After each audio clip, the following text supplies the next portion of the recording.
Bonjour tout le monde, merci d'être là.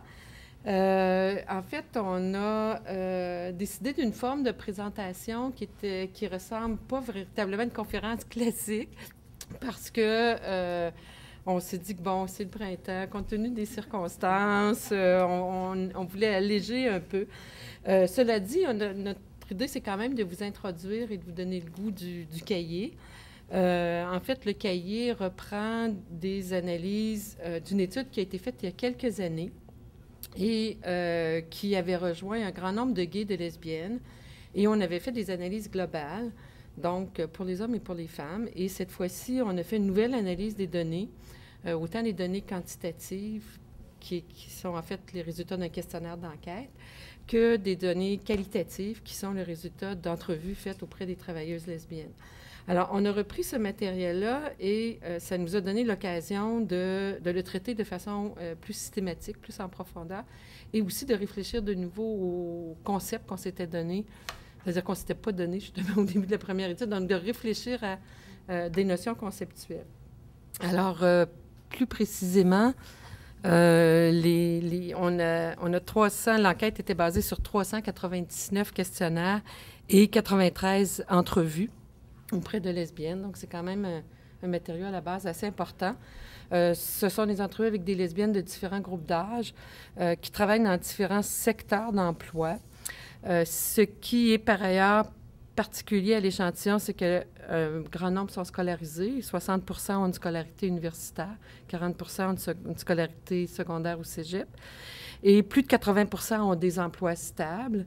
Et avoir un emploi stable, c'est quelque chose qui est un facteur de protection. Alors que si on est en recherche d'emploi ou si on est en situation de précarité, on est plus vulnérable aux discriminations.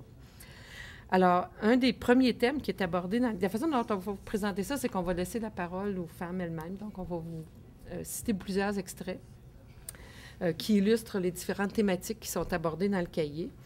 Alors, le premier extrait, c'est l'homophobie, qui est le thème du premier chapitre. Premier chapitre, premier extrait. Il y a 3 extraits. Il y a 3 extraits, en fait, qui montrent un petit peu les formes que peuvent prendre l'homophobie, en tout cas, telles qu'on les a. Donc, Sybille, 40 ans, elle est agente de sécurité. Elle explique un petit peu son contexte, le contexte de travail dans lequel elle évolue. Donc, elle parle d'une de ses collègues. Elle dit, à un moment donné, il y en a une de mes collègues, je savais que son frère était gay et elle me contait des histoires sur les tapettes. Dans ce temps-là, ce sont des tapettes, ce ne sont pas des gays, c'est vraiment une utilisation du terme péjoratif. Et elle dit, bon, ça faisait une couple d'histoires qu'elle contait et je trouvais qu'elle s'en venait un petit peu saler ces histoires. Alors, je lui ai dit, en donnant le nom de son frère, comment est-ce qu'il va? Parce que son frère, il était gay. Et elle dit, elle a arrêté de me conter des histoires, je ne sais pas pourquoi. Donc, en même temps, il y a une stratégie de mettre fin à la discrimination dans cet extrait-là. Pauline, 56 ans, elle dirige un centre de la petite enfance. Une fois, il y a un père qui était en retard le soir. En plus, ses chèques rebondissaient. Une fois, j'ai dit, c'est assez. C'était l'application des règles. Il s'est mis à pogner les nerfs. Il m'a traité de calice de butch. Ou encore, Janine, 61 ans, infirmière, elle relate une situation. Elle dit, l'infirmière-chef sort de son bureau. Elle arrive en avant. Elle venait de rencontrer une infirmière dans son bureau. Je n'ai jamais su qui c'était parce que je travaillais de soir. Donc, c'est quelque chose qu'elle s'est fait raconter par une de ses collègues. Et elle dit, non, l'infirmière-chef sort du bureau et elle a dit, elle, cette espèce de grosse chienne de lesbienne, elle ne restera pas sur mon département. Ça vous donne un petit éventail quand même de degrés de gravité de l'homophobie en milieu de travail dans les propos qui étaient rapportés par nos répondants. L'homophobie, on a maintenu la définition, une définition assez large, qui était celle de départ, c'est-à-dire des attitudes négatives ou des comportements exprimant une hostilité systématique, un rejet ou une prise de distance envers une ou des personnes homosexuelles, hommes ou femmes, ou envers l'homosexualité en général. L'homophobie, on peut en être la cible ou on peut en être témoin. Par exemple, comme les dernières situations, entendre ça, bien, c'est sûr que ça a un impact sur soi. Les conséquences qu'on peut relever, c'est notamment un sentiment d'inconfort, des malaises, des difficultés dans les relations interpersonnelles et une vulnérabilité à la discrimination, parce que quand on entend dire des choses comme ça, bien, on peut imaginer facilement que ça va que l'orientation sexuelle peut être une carte qui va être jouée contre nous dans certaines situations. Et Sybille, la même, 40 ans, agente de sécurité, en donne un exemple. En fait, Sybille rapporte le contenu d'une lettre que son employeur a reçue et que son employeur lui a d'ailleurs remis. Donc, elle dit, dans la lettre, c'est écrit « Je vous écris pour vous dire qu'une de vos employées a un comportement qui n'est pas digne d'une agente de sécurité. Cette madame apporte chez elle des jeunes filles mineures.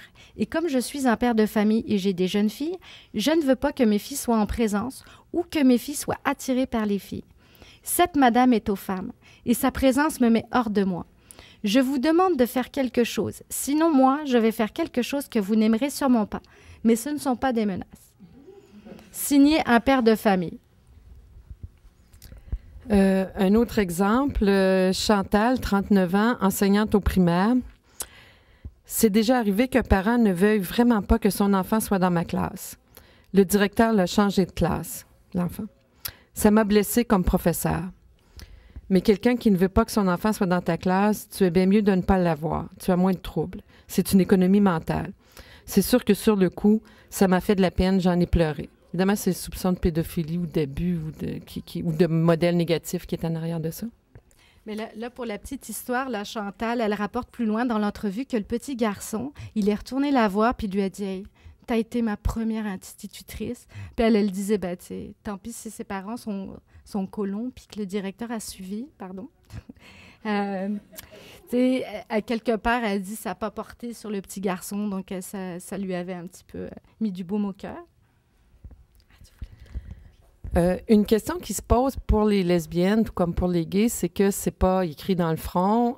Contrairement à certains mythes, c'est pas non plus visible qu'une personne est homosexuelle, à moins que la personne veuille le laisser savoir ou le laisser deviner ou le laisser soupçonner. Et donc, on va dire de l'orientation sexuelle que c'est une caractéristique qui est discréditable, mais c'est pas une caractéristique visible comme l'est le sexe ou la race ou la couleur de la peau. Alors, la question qui se pose toujours pour les personnes homosexuelles, c'est celle du placard. Donc, c'est celle de dissimuler l'orientation sexuelle, de la dévoiler ou, le plus souvent, une situation entre les deux. Donc, sortir ou non du placard. Alors, il y a un deuxième chapitre qui porte sur les motivations pour sortir du placard ou ne pas sortir du placard, les façons de le faire qui ne sont jamais un coming out là, à l'eau. C'est sûr que ce n'est jamais la façon dont c'est utilisé. Alors, on va vous donner quelques extraits qui illustrent les raisons de rester dans le placard, tout d'abord, puis ensuite les raisons d'en sortir.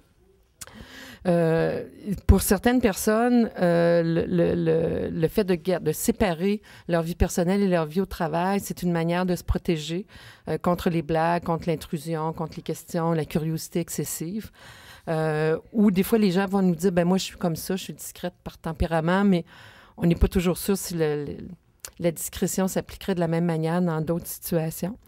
Alors, il y a Julie, 28 ans, éducatrice spécialisée, qui dit « Le travail et le privé, pour moi, c'est séparé. Ça fait moins de problèmes. Ça fait moins de rumeurs aussi. C'est ma vie, après tout, ça m'appartient. Moi, je trouve que c'est pas bon de mélanger les deux. »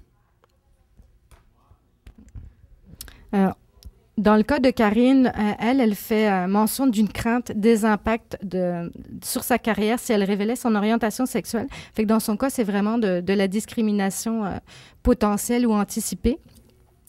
Donc, elle va dire « La première chose, je pense que ça vient de ma propre peur. Je ne penserais pas que ce soit ma propre homophobie, mais c'est l'idée de me jeter dans le vide. Et si je le dis, eh bien, ça y est, c'est pour toute ma carrière.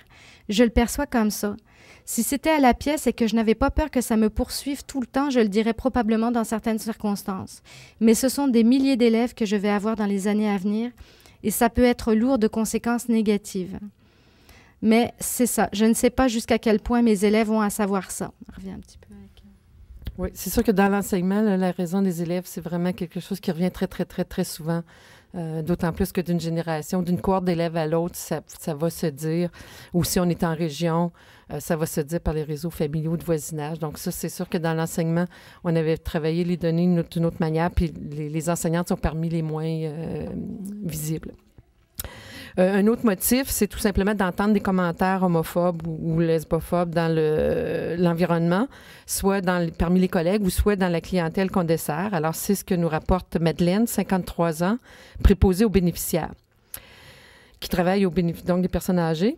Elle dit « L'âge y fait pour beaucoup, la mentalité de la campagne.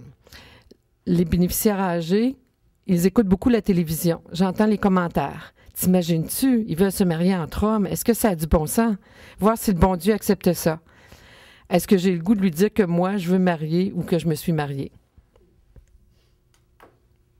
Tu veux que je continue? Bon, sans faire un coming out voulant, voilà, je suis lesbienne. Beaucoup de lesbiennes, surtout dans un emploi régulier, vont petit à petit se confier. C'est ce qu'on peut appeler une visibilité progressive et sélective et prudente. Donc, on va se confier à quelques personnes en qui on a confiance. On va tester les personnes. On va le dire à quelques personnes en qui on a confiance. Et donc, celles qui sortent du placard le font pour divers motifs. Un premier motif, c'est de ne pas être dans le mensonge. C'est ce que nous rapporte Isabelle, 32 ans, éducatrice dans un centre de la petite enfance. « J'allais déménager. Quelqu'un m'a dit, « Tu déménages avec ton chum? » »« Non, avec ma blonde. » Il y en a qui sont restés l'air bêtes, mais ça fait rien. Pour moi, je voulais pas mentir, tout court. D'autres répondantes vont indiquer qu'elles ont envie de sortir du placard puis d'être visibles pour pouvoir partager, en fait, sur un terrain d'égalité avec leurs collègues, donc sur leur vie privée, sans nécessairement aller dans les grosses confidences, là, mais parler du quotidien. Donc, c'est le cas de Joanne, 34 ans, adjointe administrative.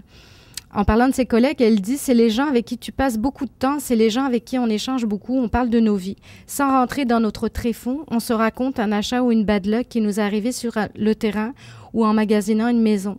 Moi, j'ai pas le goût de passer ma vie à faire des abstractions puis à mettre des muets à mon ami tout le temps. C'est juste naturel de la faire connaître autour de moi pour avoir ce même niveau de conversation avec eux. » D'ailleurs, c'est le plus souvent en le glissant dans la conversation que le coming out se fait. En rendant cette information-là plutôt banale, ordinaire, quotidienne, comme les autres. Un autre motif aussi pour sortir, c'est le fait de pouvoir contribuer à défaire les préjugés, à la démystification. Donc, c'est Claudine, 49 ans, vendeuse en informatique, qui est en région, et qui dit « Il y a un avantage quand tu es prête à le dire. C'est qu'à quelque part, tu voudrais faire avancer les choses, parce que tu constates à quel point le monde est fermé à ce sujet-là. Alors, tu te dis, ça va peut-être ouvrir. Chaque personne qui en parle en éduque une autre, et en éduque une autre, et en éduque une autre. » Il y a un autre chapitre qui est comment passer, et puis c'est là qu'on va faire à comment survivre à l'hétéronormativité en milieu de travail, parce que le milieu de travail, c'est un milieu où la présomption d'hétérosexualité est le plus souvent là. C'est la norme dominante. Et ça se manifeste notamment à travers les échanges interpersonnels, à travers les conversations sur la vie privée, voire à travers les activités sociales d'entreprise, tout dépendant des milieux. Donc, la question qu'on se posait, c'est comment les lesbiennes s'adaptent-elles, comment parviennent-elles parfois à la contrer, parfois à s'en accommoder. C'est beaucoup l'humour qui nous a amené à se poser cette question-là, parce que c'est vraiment la forme d'homophobie ou lesbophobie qui est la plus fréquente. Puis, on se demandait des fois à regarder certaines blagues ou à dire, bien, comment ils font pour endurer ça? Puis, en même temps, on se disait, bien, oui, mais dans un milieu de travail, il faut que tu composes aussi, puis tu peux pas réagir à tout ce qui se dit. Il faut que tu trouves ce qu'on a appelé le confort psychologique. Il faut que tu trouves un certain confort. Donc, c'est un peu cette thématique-là qui est dans le troisième chapitre. Alors, il y en a qui réagissent, il y en a qui laissent plus passer. André, 41 ans, est agente de service en machinerie lourde. Elle réagit. Dans ce cas-ci, elle interpelle une supérieure après l'avoir entendue tenir des propos sur les homosexuels à grand renfort de tapette. Alors qu'elle interprète ces propos-là comme étant un geste de confrontation à sa supérieure, sait qu'elle est lesbienne. Alors, André la confronte, elle dit « C'est quoi? Depuis que je suis entrée ici, tu as toujours été correct avec moi. Tu n'as jamais dit de gros mots de même. Et tout d'un coup, tapette, je sais pas. C'est quoi? Tu veux te remonter au quoi. Ça a été fini, elle n'a jamais renommé ce mot-là. Donc, elle, ça a été la confrontation. On voit aussi, des fois, les répondantes, elles ont comme une relation un petit peu ambiguë là, par rapport à l'humour. Mais, en tout cas, certaines vont répondre sur ce mode-là aussi, mais il y a quand même un certain accommodement par rapport aux jokes qui peuvent être faits dans le milieu de travail.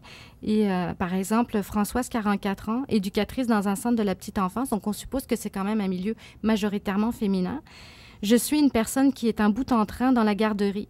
Souvent, je vais faire des jokes avec ça. Donc, elle parle de son orientation sexuelle.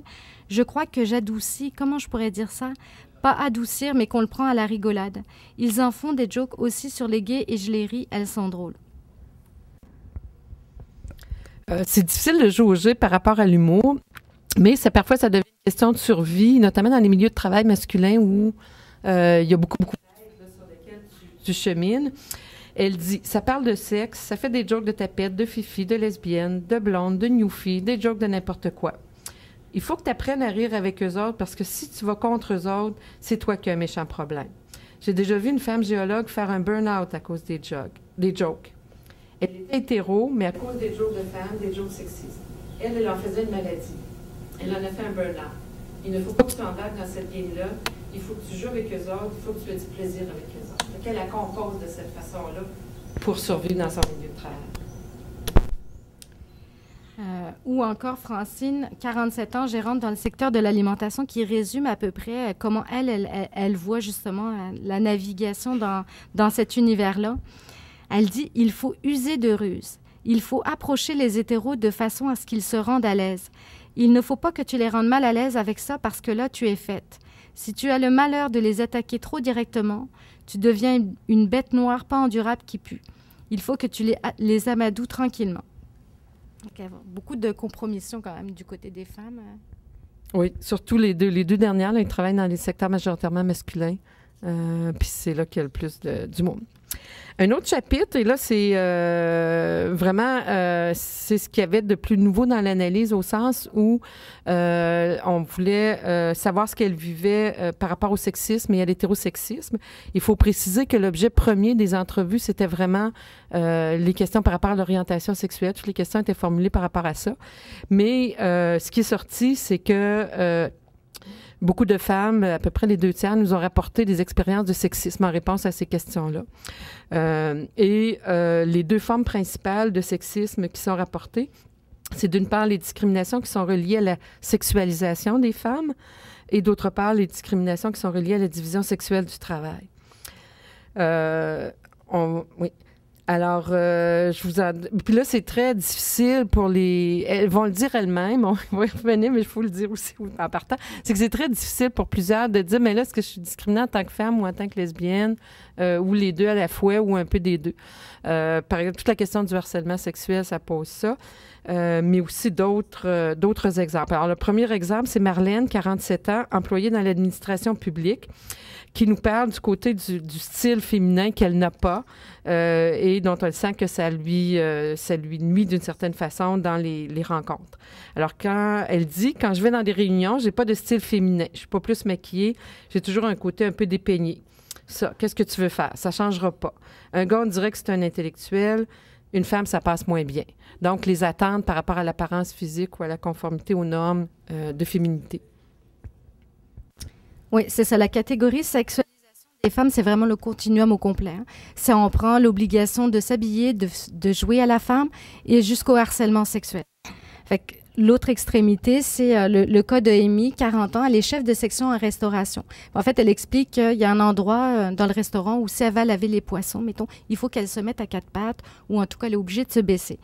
Alors là, elle explique, il n'y avait que des hommes dans son milieu et parce que je travaillais avec eux tous, j'étais sûre de me faire passer des commentaires si j'allais à l'endroit où on vide les poissons. Un gars aurait dit, il se serait déplacé et aurait mis son pelvis directement devant mon visage et aurait dit, « Qu'est-ce que tu fais? Ben, c'est comme ça. » Elle dit ça, c'était vraiment pas cool.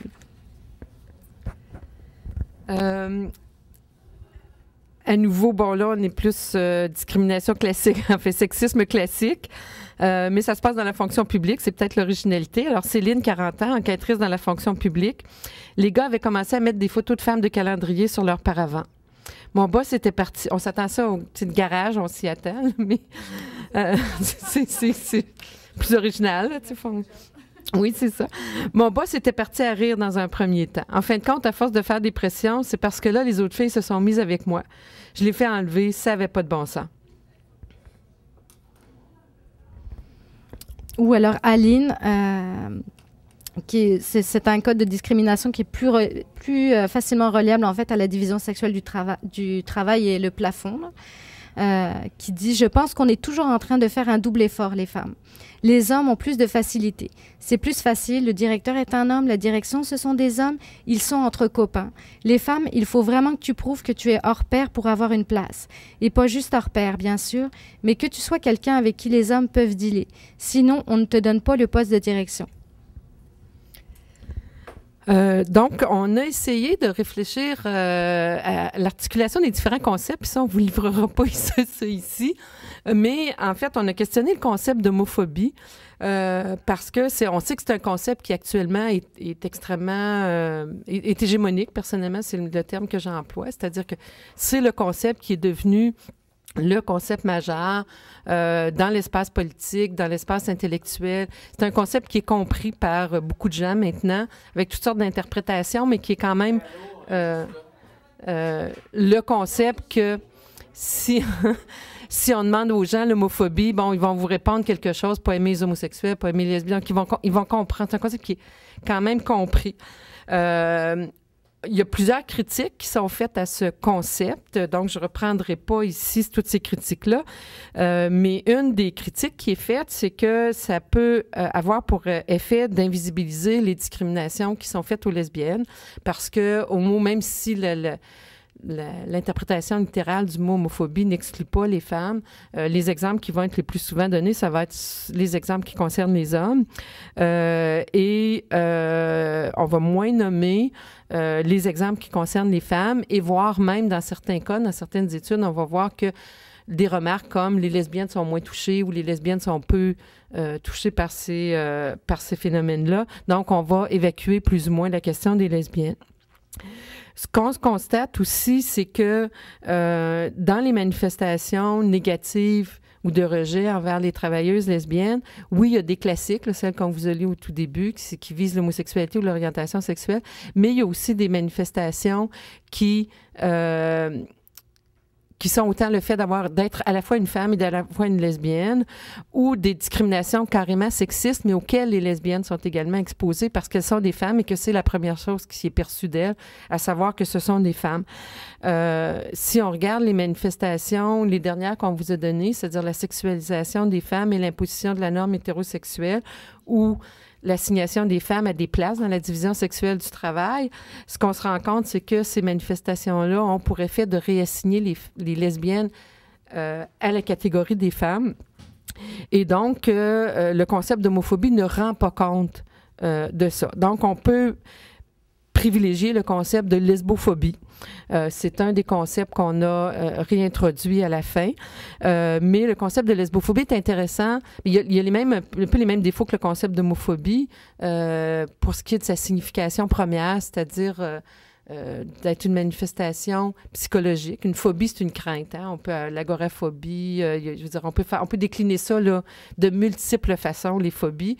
Puis un des problèmes que moi, je trouve qu'on a actuellement, c'est qu'on les décline beaucoup. Là. Plus il y a des identités, plus on rajoute une phobie à chaque fois, puis que ça ne nous aide pas tellement sur le plan théorique ou à comprendre ce qui se passe. Alors, le concept de lesbophobie, il est intéressant s'il ne fait pas juste dire la même chose, mais pour les lesbiennes, mais s'il permet d'explorer ce qui est particulier aux lesbiennes comme manifestation de rejet ou comme manifestation de discrimination en milieu de travail. On essaie dans ce 5e chapitre d'articuler les différents concepts et de lier sexisme et hétérosexisme. Également le concept d'hétéronormativité qu'il est intéressant de réintroduire parce que l'homophobie, c'est souvent lié à la haine ou au rejet très carré. Alors, ce qu'on s'aperçoit dans le milieu de travail, c'est qu'il y a beaucoup de dynamiques implicites, informelles, qui sont plutôt des normes et des pratiques qui renforcent la norme hétérosexuelle. Par exemple, tout le rapport de séduction dans lequel les hommes, beaucoup d'hommes en tout cas, aiment bien fonctionner, séduction des femmes, et les femmes, c'est comme présumé que toutes les femmes devraient fonctionner dans ce mode-là qui est codé de séduction hétérosexuelle.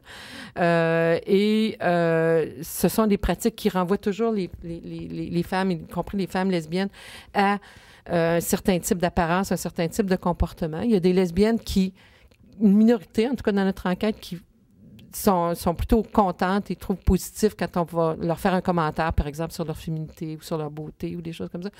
Il y a beaucoup de lesbiennes qui trouvent qu'il y a une pression aussi là-dedans à s'habiller ou se comporter d'une certaine façon. Et là, on ne l'a pas dit sur le plan quantitatif, mais il y a aussi beaucoup de harcèlement sexuel, que l'orientation sexuelle soit connue ou pas. Et même quand elle est connue, elle n'est pas une protection contre le harcèlement sexuel. Donc, ça aussi, c'est comme une manière de resexualiser les femmes, de les renvoyer à leur statut d'objet sexuel dans le milieu de travail. Et ça, le concept de lesbophobie ne rend pas compte, ou même d'homophobie, ne rend pas compte de ces pressions subtiles et quotidiennes à l'hétéronormativité. Donc, pour toutes ces discussions conceptuelles, on vous laisse lire. Nous autres, ça nous a permis d'explorer. On s'est lâché lousse. Ça nous a permis de réfléchir aussi à la question de l'homophobie. Je vous signale en passant un numéro de la revue Nouvelles questions féministes qui est sur l'homophobie, mais dans lequel Christelle et moi, on a aussi publié un article dans lequel on développe plus les critiques à la notion de l'homophobie. Y a-t-il quelque chose que tu veux rajouter sur ce dernier... Ben moi, c'est sûr que mes intérêts, c'est les lesbiennes dans les rapports sociaux de sexe. Puis, mettons, dans mon doctorat, mon intérêt, c'est de montrer que les lesbiennes sont... Il n'y a pas les hétéros, puis il n'y a pas les lesbiennes. Je veux dire, la lesbienne, disons la lesbienne comme figure, elle permet... Disons que les femmes lesbiennes, on le voit dans leur rapport quotidien, peuvent avoir une plus grande distance par rapport à l'hétéronormativité, justement, et que c'était tout l'intérêt. Moi, j'avais travaillé sur les entrevues il y a 4-5 ans maintenant, et je trouvais vraiment que chez les femmes, il y avait quelque chose à parler de sexisme. Je disais, ça serait intéressant. Je pense qu'on avait un peu décidé aussi qu'on travaillait toutes les deux à cause de ça.